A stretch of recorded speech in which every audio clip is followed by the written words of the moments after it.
Namaste, good evening, and welcome to the 17th episode of season 5 of TuriyaTalks. And the theme is on crossing hurdles and a pandemic. We have two great professionals with us. We have Mr. Sougata Mukhopadhyay. Sir is a senior editor with CNN News 18. And we have Mr. Xavier Prabhu. He is the founder and MD of PRHUB. Not only that, he is the president for APAC and Global, and he is the global board member for IPREX. Today, we'll talk about media and communication and the road ahead. Welcome to Turiya Talks, sir. Thank you, Sougata. Look forward. Right. So, we'll straight away we'll talk about today's topic. And my question to Shogotoda is, sir, what major changes has the COVID-19 brought about in the communication and media industries? And then, of course, we'll ask Xavier, sir, about his inputs. Well, I would leave the communication bit to Mr. Prabhu. I'm sure he's far better equipped than I am to talk about communication. I will try and stick to the media angle. Well, of course, it has brought about a sea change. It has brought about a sea change in many ways than one. First up, let me tell you that when earlier this year, in the month of say around February or March, when we were kind of slowly trying to understand what this pandemic is all about, and we had little idea as to what dimension it would take, as to how deeply it would impact our lives. We were groping in the dark essentially, and when we grope in the dark, we are not very sure as to what the strategies would be to get past some of the challenges that a situation like this can throw up for us.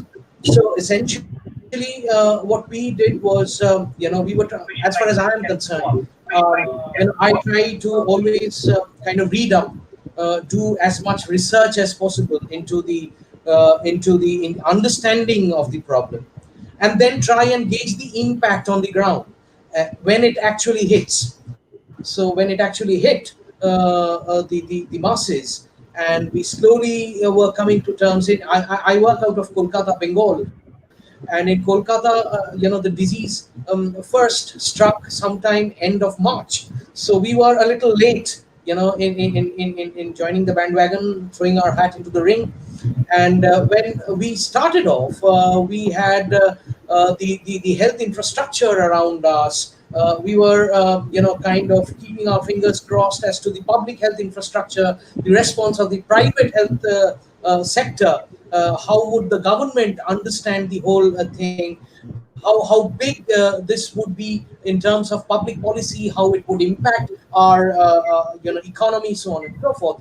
That was the initial thrust in terms of understanding the dimension, the immensity, if I may use the word, of this great challenge that was coming at us. Obviously, we did not have too great an understanding as to how this would eventually impact us. But then the lockdowns, and when the lockdowns came, obviously things. I have never seen anything like this before. I'm sure none of us have ever seen anything like this before in our lives. And when we don't see, something, in our registered memory, we do not know how to respond to it, right? So we are all kind of making adjustments which are not foolproof. We do not know whether they will work or not. We are still doing that. We are still not in a proper know of how this is going to impact in the days ahead to all of us, the industry as such. So the lockdowns came, and that went for weeks and weeks. And then there was this huge impact on the economy, and then there was the parallel cry of unlocking the society, unlocking the economy, and then the unlock phases came, and along with unlocking, the other side, the pandemic getting bigger and bigger, creating more and more disaster in the health sector. all of that cake. And then we realized what kind of impact it was having on the on the industries as such. So that is for everyone to see. You have the statistic right in front of you. It's there in the public domain. I would just make one small point before I leave it to Mr. Prabhu to take it forward. Is that, in television, I'm a television journalist primarily, and also I contribute equally for the digital platforms, because today in the current days and times, none of us are either television journalists or print. We are multitasking all the time. In terms of television reporting, it changed things for us. I don't remember doing any such thing like this, the one that I'm doing now, 6 months ago. It never happened. And now this is one of the most common things to be happening. Webinars and these kinds of YouTube lives, this that, where essentially we are banking on technology to sort of reach out to people. Communication is now extremely technology dependent, and without a grasp of the technology, if you do not sort of pally with technology, you will not be able to communicate. So that is where a fundamental change in paradigm has happened, and that is what we are trying to develop upon, both in television, because I am interviewing, just before I was talking to you, I was interviewing the Kolkata Police Commissioner, and I am doing this, sitting in four walls of my room, because I can't leave for certain other reasons. So the point here is that, earlier I would have had to make an appointment with the police commissioner, sit with him, take my camera inside his room, create lights and all of that, and then and now all of that is redundant. Now we need to get his voice. Now we need to, sort of, get him on a WhatsApp video, and that is sufficient. Production qualities have taken the back seat.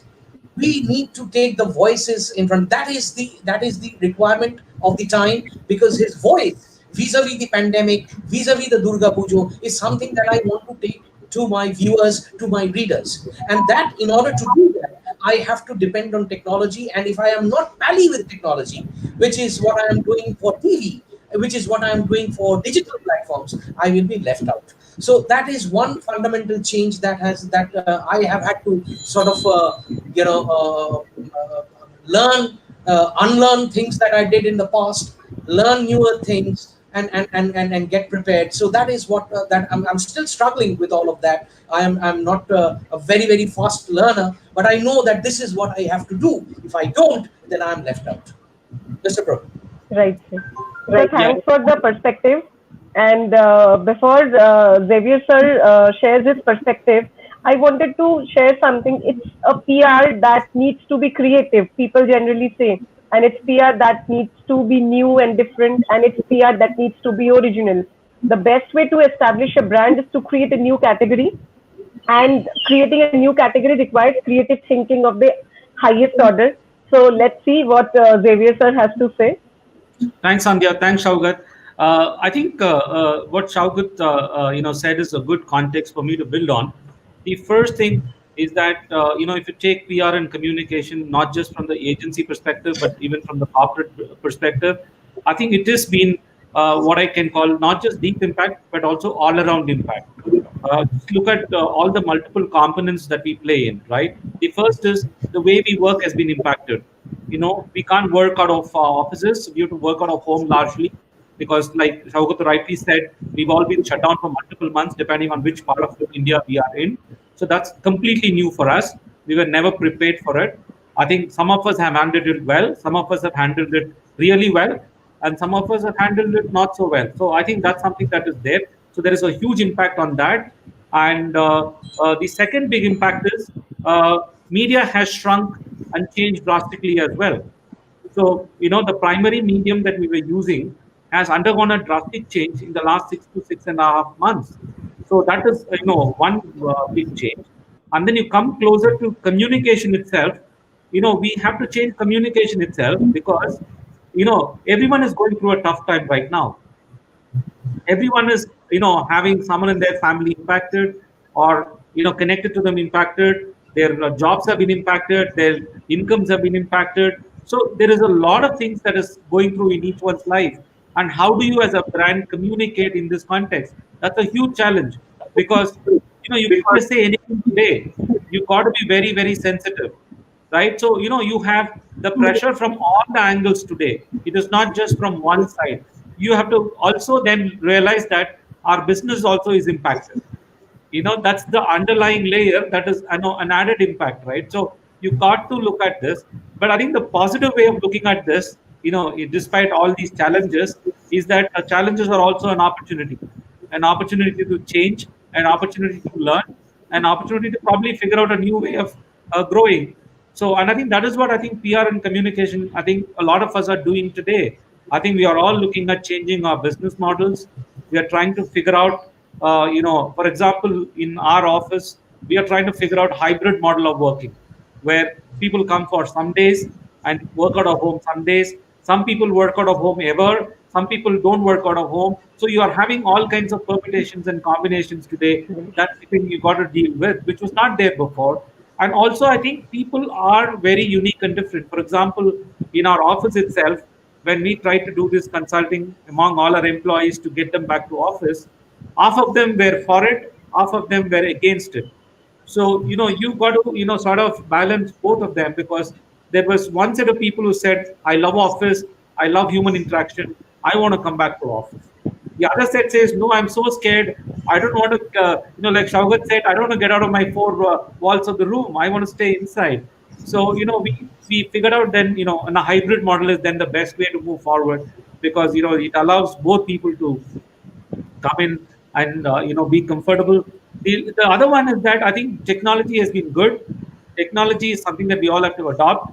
I'm used to Zoom calls, and now I'm used to Zoom, go to meeting, WebEx, and whatever, all of that. But I must tell you that it's not something that's very good beyond a point. I think this is fundamentally something that I believe human interaction cannot be replaced. Technology is an enabler. Technology is a tool. Technology is great, but end of the day, I would love to sit with Chaugat and talk to him. Okay, I don't think so. I want to do a Zoom call with him.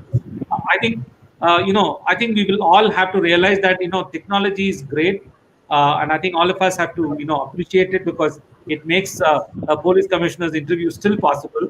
But I think I would still prefer, and I think if I go and ask the police commissioner, probably would say I would have still loved Shaugat to come to my office, have a tea with me, have a little chat, and then probably do the interview. I think that's how all of us are wired inside, and I think that's something that I think we all should remember. I think Shaugat wants to say something. Yeah. Yes. Yeah. I'll just make just one small point. It's not that I don't. Well, I'm a television journalist. End of the day, so it's my job to be out on the field, and I have been out on the field all through the pandemic. I'm right now inside my room because I'm quarantined. That's the reason why I'm here. Okay. Otherwise, I would have been inside. Okay, so Yeah. that's the reason why.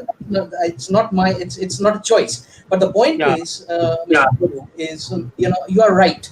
You are right in saying that person to person interaction in terms of both communication as well as media is vital, and that person to person communication actually cannot be replaced by these remote modes of communication. This is just a stopgap solution, but the point here is that we don't have a choice. I'll give you an example. A few days back, I was doing a story on the aviation sector. Now, how the aviation sector has been hit by the pandemic, and I was focusing on the Kolkata airport and the travel agents in and around the city because I work out of Kolkata. And I went to one of the biggest travel agents of the city. They are based out of the central business district of Kolkata, which is Kemak Street, a huge office. And when I walk in, what I find is that the entire office is a go down for hand sanitizers. So they are out of business because the aviation sector has been so badly hit. So now the employer, the owner of that particular establishment doesn't want to throw his employees out. So what does he do? So they brainstorm and when they decide that they will try and run some parallel business in the meantime. And what is that parallel business? The only alternative that they could think of is, setting up a business of hand sanitizers, and even there they are struggling, because there is a lot of competition already there in the market. So when I walk inside, visually for me, how do I establish this in media?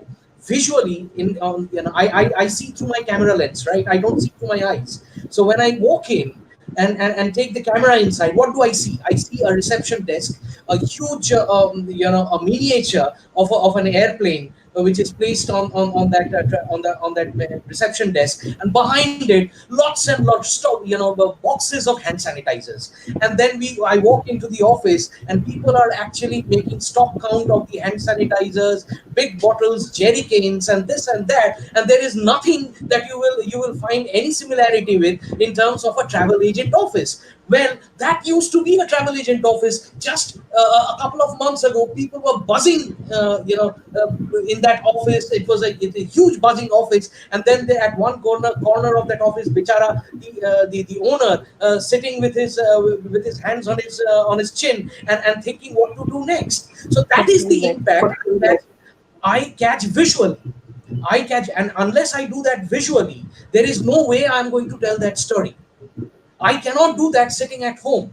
I can interview a certain gentleman sitting at home, because essentially I will be catching him in four frames, and that four frame will not be, moving around too much.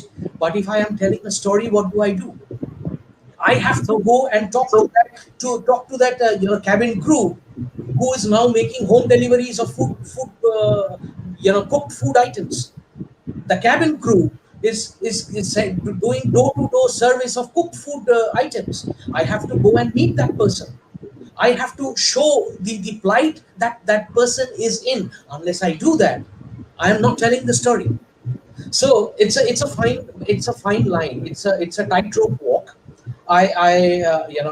This is a momentary disadvantage that I'm currently in. I will be hopefully back on the field next week. That is when my quarantine ends. So once I'm there, I will be again doing what I do, and what I do best, and what I do to my liking.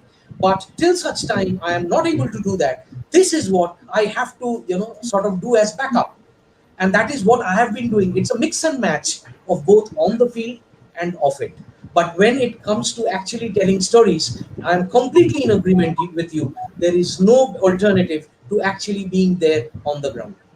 So this reminds me, Right, Sandhya, right. this nice thing. I was in Tirupur March before things shut down, and most of the guys there started using their manufacturing units for masks and PPE kits and gloves and all of that. So so that's something that's widespread, and I think that's going to happen more and more. That's probably because people want to survive.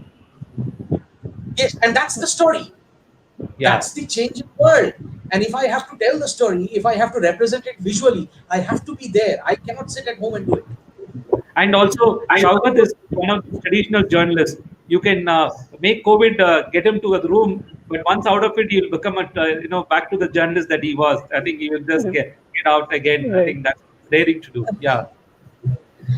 The pandemic has brought about a new normal. With that in mind, I would like to get both the perspectives.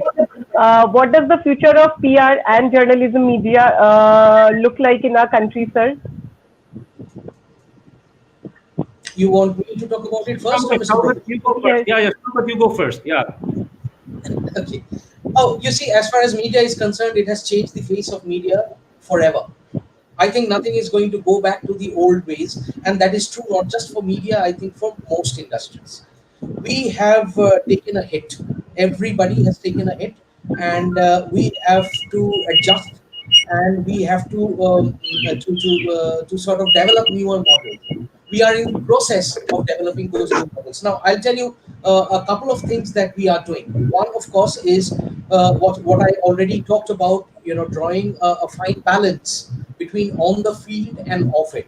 So when BJP is holding a Navanno Abhiyan in Calcutta with thousands of people, and there's chaos on the streets, violence, water cannons, lathi charge, and all of that, I can't sit at home, and hope to do a good job if I'm in TV channel, I have to be out there, and every one of us who are out there, it is a different matter. It's a different fact of the matter that I could not because I was quarantined at that point in time. But we were as media, generally television media. Every one of us were there out on the field, braving that pandemic. Everybody was mortally scared of the fact that what would happen after the rally is over, because there would be, social distancing is the biggest joke over there. But then they have to be there on the field. But also, let me tell you, Sandhya, that there is this newer avenues that are also opening up. Say, for example, I had just given a hint: digital journalism, audio visual, mix, media journalism is also now picking up like anything. And I'll tell you, I mean, in this new India where we have access to the digital platform more easily than, say, for example, TV. And I have this great belief that less people watch TV, and less and less people watch TV these days. More and more people are consuming news from the digital platform. So as far as I am concerned, if I cannot, if I this is an opportunity for me, right? So if I have this opportunity to sort of excel in my digital journalism qualities, then this is something that I would want to do, and I am trying to do. All journalists are actually making this time, utilizing this time as an opportunity to make that paradigm shift, and that paradigm shift is the future. Less and less people would watch TV, and TV's scope of television in terms of news and content is shrinking by the day. If you look at 24/7 TV, you will not find more than 3 to 4 news items that are there on the screen on a daily basis. So beyond that 4 to 5 items on a daily basis, what is happening in the rest of the country, and where do I take that information? How do I carry that information forward? I do that by means of digital journalism, and digital journalism is essentially a bottomless pit. It's a bottomless pit. I can, there is no restriction on the number of pages that I have to, limit myself into, like in print. I can actually keep writing. Yeah, it's a different matter that I would try and keep my story short, so that I grab more and more eyeballs. People will not sort of get distracted and slip from where I'm, what the point that I'm trying to make through my stories. But that's a different, that's a tactic, that's an art, that's a skill set that you develop. But besides that, digital journalism gives you that extreme, huge, universe, space where you can actually accommodate your stories. TV doesn't. TV, for me, somebody who's working for TV in Calcutta, I will only get one opportunity to be on TV from morning till night on a day when BJP takes out such a rally. But the very next day, I'm out of TV screens. But how do I make myself relevant as a journalist?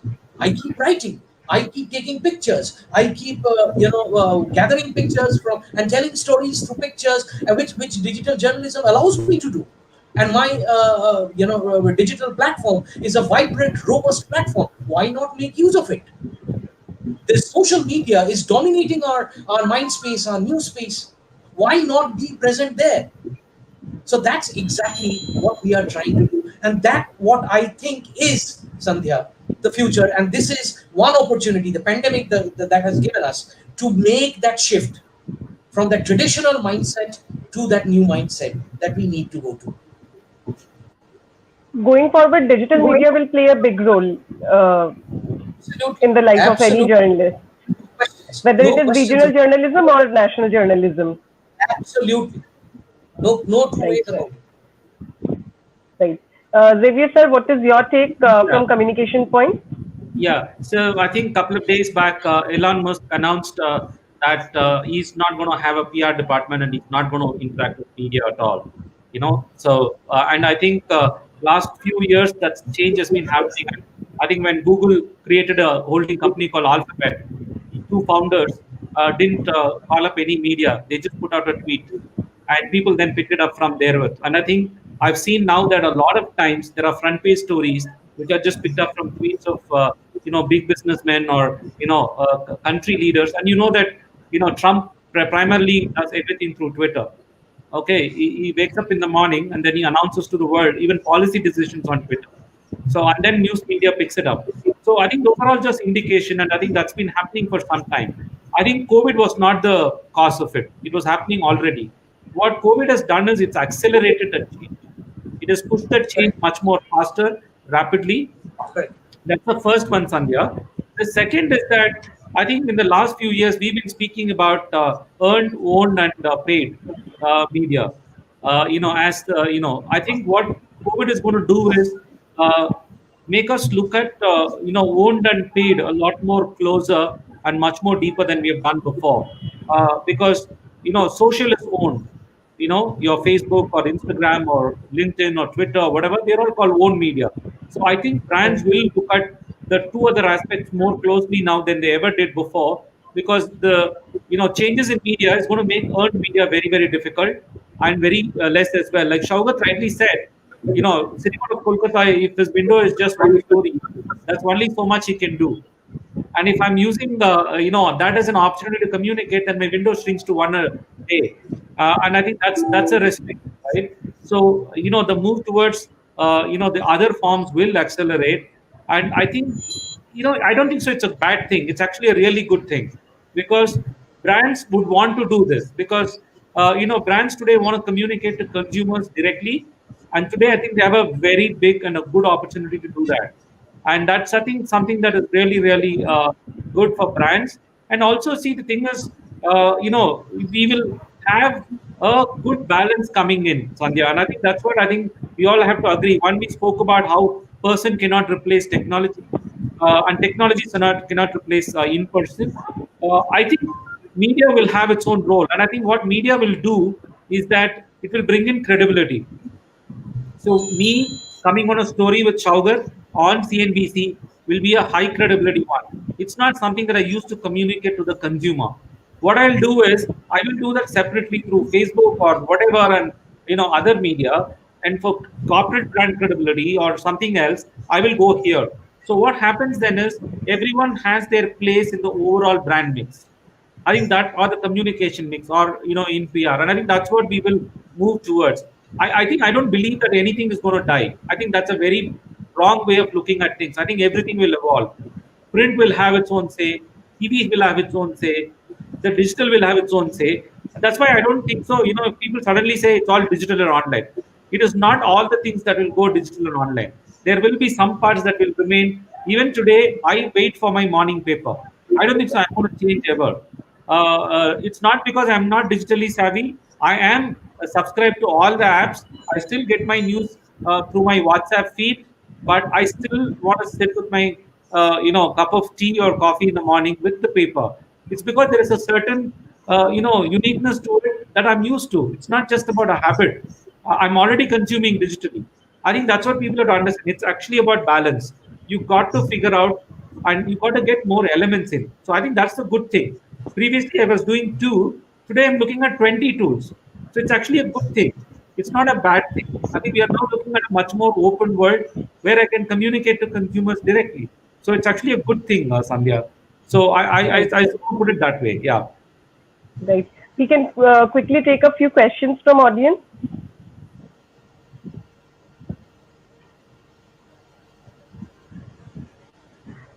Sir, with regards to recent TRP scandals, a lot of doubts have been raised on matters of honesty in the field of journalism. Do you believe that there is no value left to the oaths taken by journalists?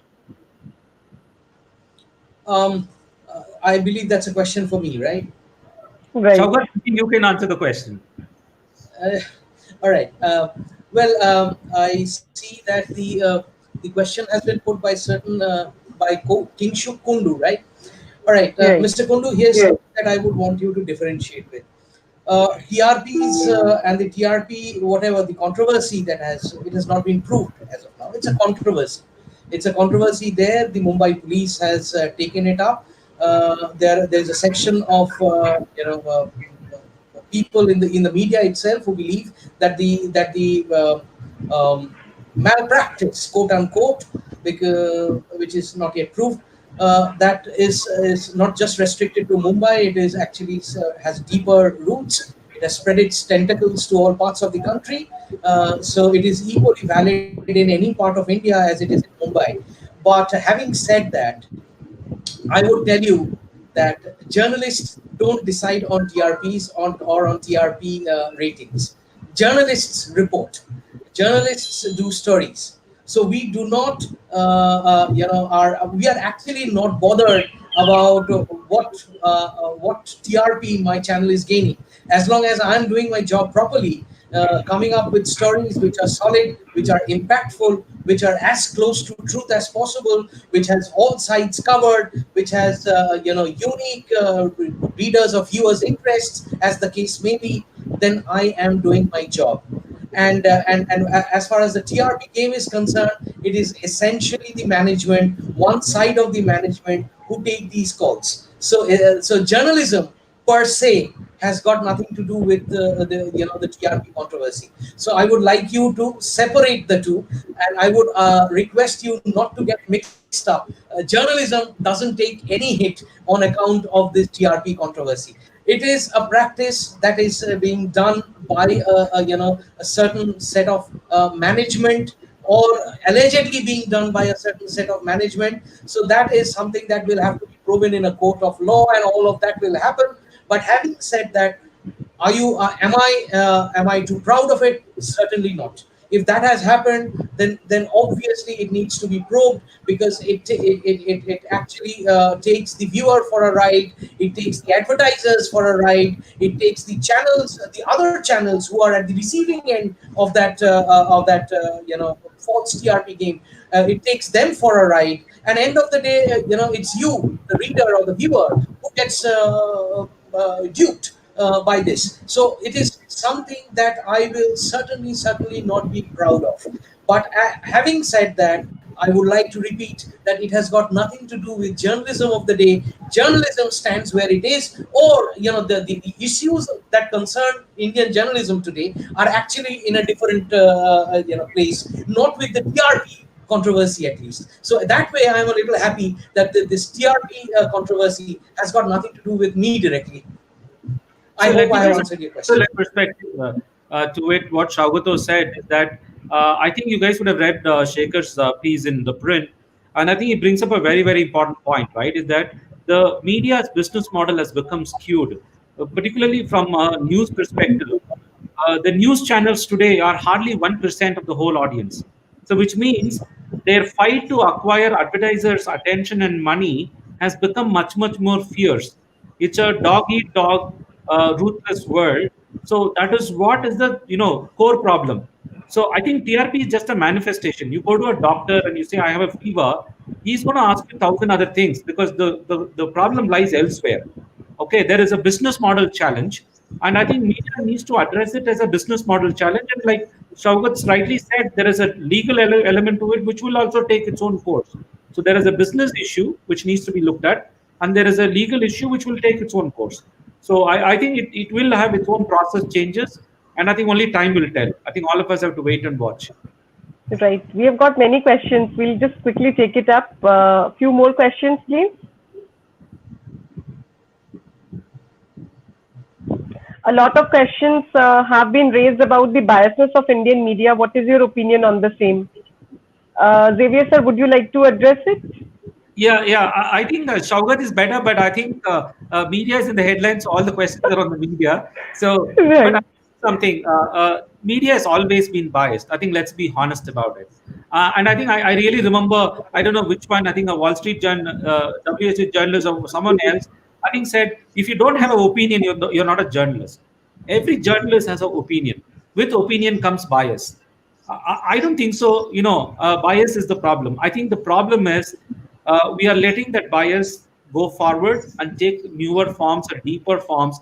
I think that is the real challenge that we are facing today. I think everyone has bias. I have a bias. Sandhya has a bias. Shaugat has a bias. I'm sure you go ask Shaugat about fish. I'm sure he answers it very differently from the way I answer about fish or rasgulla or whatever, right? I think that those are all inherent to all of us. I don't think so. Bias is the problem. I think what have we done with it and where have we taken it and in which form has it happened? I think that is the problem. I think we shouldn't be really be looking at the finger that's pointing to the moon. The finger is just the finger. I think there's something else to it. I think we need to go and look at that. The second is that I think it's fine. A media that projects a particular opinion. I think as long as they are transparent about it. Like if you go to US, Fox is very clear on what it focuses on. So if you watch Fox, Fox doesn't make any airs about it. It puts it openly. I think that's fine. Then you know what, you allow the reader or the viewer to take a choice. Hey, I want to look at or I want to view a particular channel. I think that's fine. That's democracy. Let him. If you go to a restaurant, if you have only one dish, you will never go to the restaurant. You want hundreds of dishes and you want to choose. And I think today, I think let's not go back to the olden golden ideal world where news was just news. There was five people and they did news. Let's accept that we moved farther away. We are in today with millions of news outlets, including those on social and digital and wherever else. So today we are being served so many that people be educated. I think I want the viewer and the reader to be educated, to identify what is news, what is not, what is fake news. I think that education is needed, and I think we all have to accept that inherently opinion is good. Let's have different opinions be served and let the reader make the call. And I think that's a better way of looking at it. I think we need to be maturing there and looking at it more holistically. But definitely, it being going to fake news is a problem. But I think that's something that is being addressed in different levels. Right. I'll quickly add one or two things, if Sandhya, if you permit me. Just I'll be Yeah, as yeah, brief as please. possible. Yeah. Yes, this is a debate that has been in the public forum for a long time now, and I can go speaking about it all night. I'll just restrict myself to one or two things. Mr. Prabhu has rightly given out certain very important dimensions of this debate, contours of the debate. Obviously, our viewers will have to think upon them. What I also want to just add to what Mr. Prabhu has said, like I agree completely with him. Opinions are fine. Opinions are fine. It's right. It's good to be opinionated. And if I, kind of make a public demeanor claiming that I don't have an opinion, you are actually, bullshitting out there. It doesn't happen that way. It doesn't happen.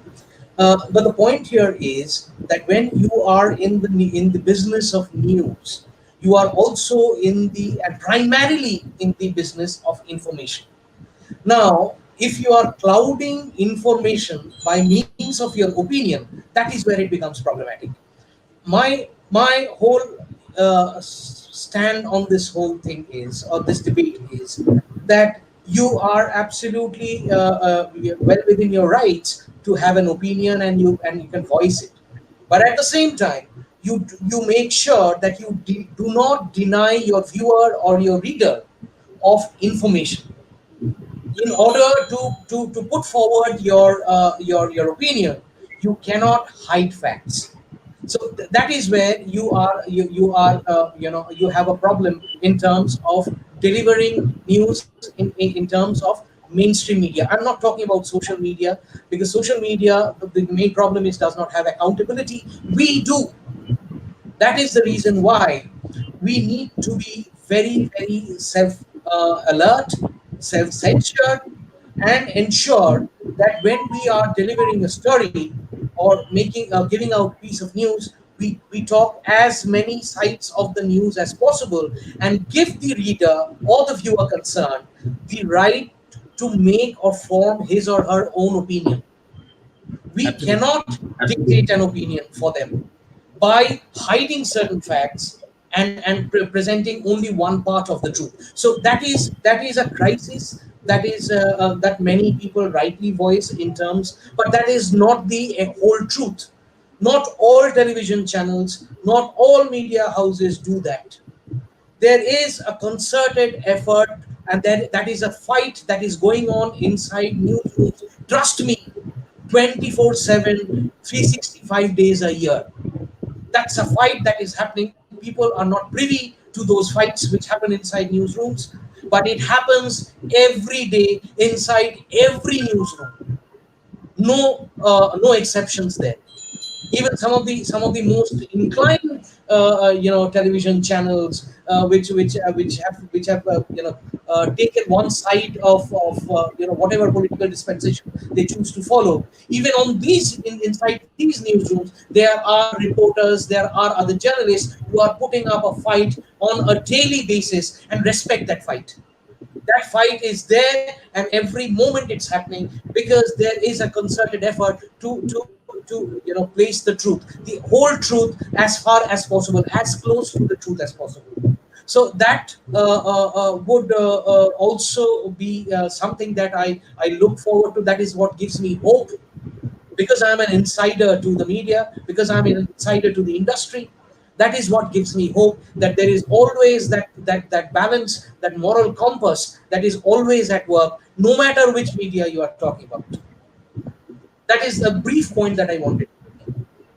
I think I have many other aspects just to to add to talk it, about, but I yeah, Sandhya, is that what Shaugat is saying is right, but I think there are some things coming up. For example, many papers now have readers editor, and then there are now fact checking websites that are coming up. So there will be mechanisms that we will evolve, but I think long term, I think we need to educate the viewer or the reader. We got to tell them Right. this absolutely. information, this is opinion. Don't mix up. Different search engines, they have started this course also, like Google per se. They Yes, have been training journals across yes. the world, I think. Yeah. Yeah. So there will be those things that will come in. And also, Yeah, which are and systemic. also, Vidya, I am a firm believer of the theory that, say, for example, we deserve the leaders we get, we deserve the media we get. Okay, Absolutely. and and it's not that either whether it's the electorate or whether it's the reader or the viewer, as the case may be, they are not always at the receiving end. I don't agree with that notion. I believe that certain things in media has taken precedence because there's a market for it. The Right. Right. people are also falling for a certain brand, a certain modus operandi of news delivery. If they are falling for it, if there is a need for a daily dose of adrenaline rush, instead of information, instead of balanced, calm, delivery, then that is something that they would get. Yes. And that is also this, hence the need of maturing. It's a question of maturity. The maturity would come from both sides, both from the side of the viewer or the reader, and as well as from the side of the media, the industry captains, and the journalists. So it's a two-way process. There is, what I talked about was that hope, inherent hope that I have based on the ground reality, that maturity, even if it's late, would come in the years ahead. Right. We can quickly take a few more questions.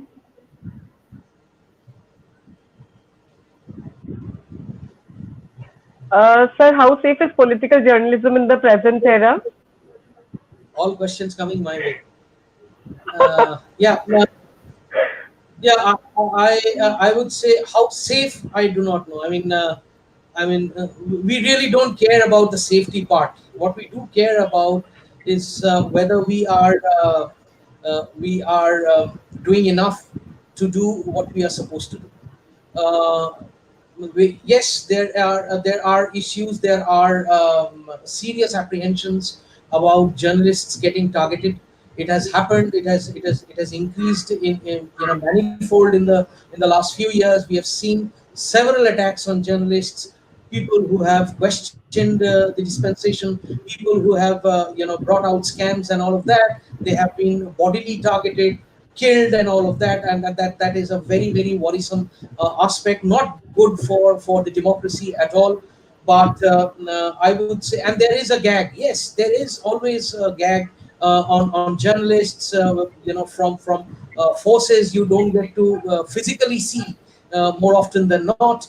And but I would also say that it is also on the journalists, their resolute, their determination, their resilience, which end of the day matter, and they and in in spite of that, there are glorious examples of journalists still fighting it out on the ground. You've seen what has happened in Hathras a few days back, only a couple of weeks ago. You've seen how journalists have performed over there, how women journalists have performed over there in the face of threats from police and the ruling dispensation, and also from various other corners and quarters.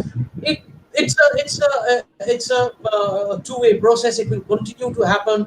That clash in a democracy like that of India, which is still very immature, will continue to happen, and it will happen. And that is how we are also seasoned. We also know that it might happen. We know that there is an inherent danger that lurks, but we can't care less. We will carry on doing what we do. I mean, that is what we get paid for at the end of the day. So let me just add Right. something, and I think one is, I think, let's not get into the debate because I think that's a very contentious debate that will happen. But I think what is really worrying as an outsider, just from a very objective perspective, is that I think there should be a lot of institutional guarantees or whatever safeguards for media and journalists. I think that's something that I think is time to look at it, because there's no point in calling them forte state or whatever if you don't have that built institutionally. And I think Editors Guild of India and many other institutions that has been built, I think they need to have a much more say and voice or whatever strength to push through their recommendation. I think those are things that you need to look at. I think you will have things happen. I think you don't really react to things that happen. I think you need to worry about what are the systems that you've created that address these things. I think you need to focus on the systems. I think what media Absolutely. today, you have a problem is there are no, I think those systems are probably proving to be an issue. They are weak or they're not doing their job, exposing people to the risk. It's like COVID, you have to wear a mask. There has to be a COVID care center. There's a system, there is a protocol. I think we need to have those things work really well on the ground. I think that's the challenge, probably. Right. Can we take up one or two more questions, or we are running out of the time? Yeah, it's fine. But I think let me just ask them to ask something on PR and communication, please. I'm just Can joking. we have one or two more questions on PR Sanjay, and let them ask communication? their questions. No, Sanjay, let them ask. Yeah, I'm Right. just joking. Any question? Can we trust everything the media deliver to us? Maybe you can address it from PR perspective, sir. Yeah. Okay. I think trust is a very big word, Donna, and I think I would tell you, would you trust everything that you see outside as you step outside of your house? The answer is no. Would you trust everything that you read in a book? The answer is no. Would you trust anything that a stranger tells you? The answer is no. Anyone would tell you today, please don't trust anything and everything that you receive. The SMS that you receive, would you open the link without knowing who it is from? Please don't. You will get your account debited. Okay, so I think Shaugat said it right. Media is part of the society. Media is a mirror to the society. We deserve the media we vote for or we ask for, or it reflects us. So I don't think so. It's about trust. The society itself is facing a question of trust. Why single out media? Journalists are human beings. They are like you and me. They go back to homes. They have families. When Shaugat takes his cap off, he must be a father. He must be a son. He must be a brother. I think all of us are that. Why media alone is singled out? Why? In COVID, you don't ask doctors all the questions. Doctors are just one part of the system. The policy guys have to do their job. The nurses have to do their job. The hospital owners have to do their job. The health department has to do its job. Doctors have to do the job. The guys who produce the medicines, the pharmaceutical guys have to do the job. There are so many people who have to do their jobs. You can't go and tell the doctors are bad. Journalists are journalists. They're human beings. They have a role to play, yes, but they only have a role to play.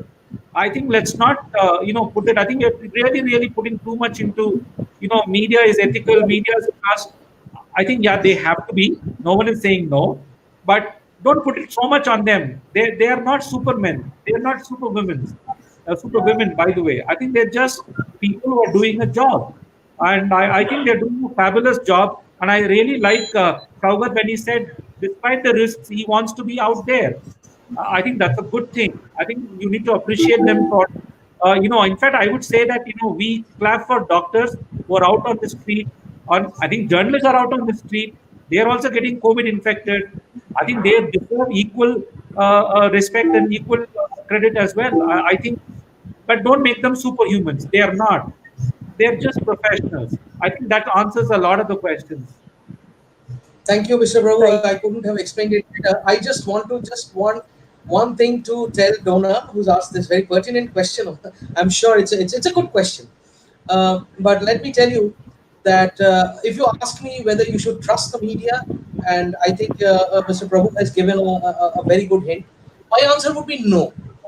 No. Why? I would say the reason is, I belong to the old school of journalism, where I think that my job is to question the establishment.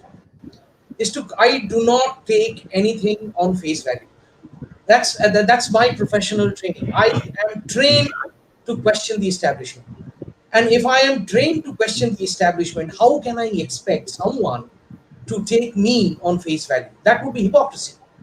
So I would not want you to obviously take things on face value.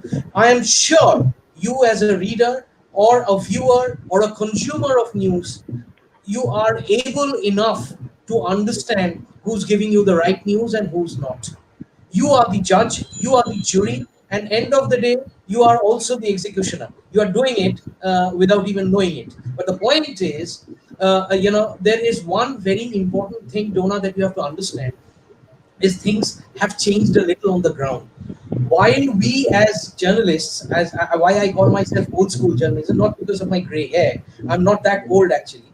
But the point is that what has changed on the ground is, while I am trained to question the establishment, there is a section, a very strong surge in the media today to question those who question the establishment. So and that has changed on the ground, and that has given rise, that has changed the game altogether on the ground. There's been a paradigm shift and all of that. So you, as a viewer, a reader, or a consumer of news, Donna, will have a greater responsibility in understanding who is throwing you what. Hence, since I do not, trust the establishment, I hope you do not trust us at face value, and I am sure you will understand who does a good job, who's doing a thoroughly professional job, and who is not. Let me just add one Right. thing, Bruna, and I think that may be helpful to you, is that Guardian in the UK has actually done a good model where they're trying to move the dependence on advertising. So they're actually funded by readers' subscriptions. You know that India has Morning Context, and then you have the Ken and many, many others which work on subscriptions purely. Because what they're saying is, the moment I'm only answerable to the reader, I don't have to depend on X person who's paying me advertising. I become neutral by default. I think a lot of Correct. publications worldwide are looking at subscription models. They're saying you want neutral one, objective one, pay for it. I think Shaugat is right.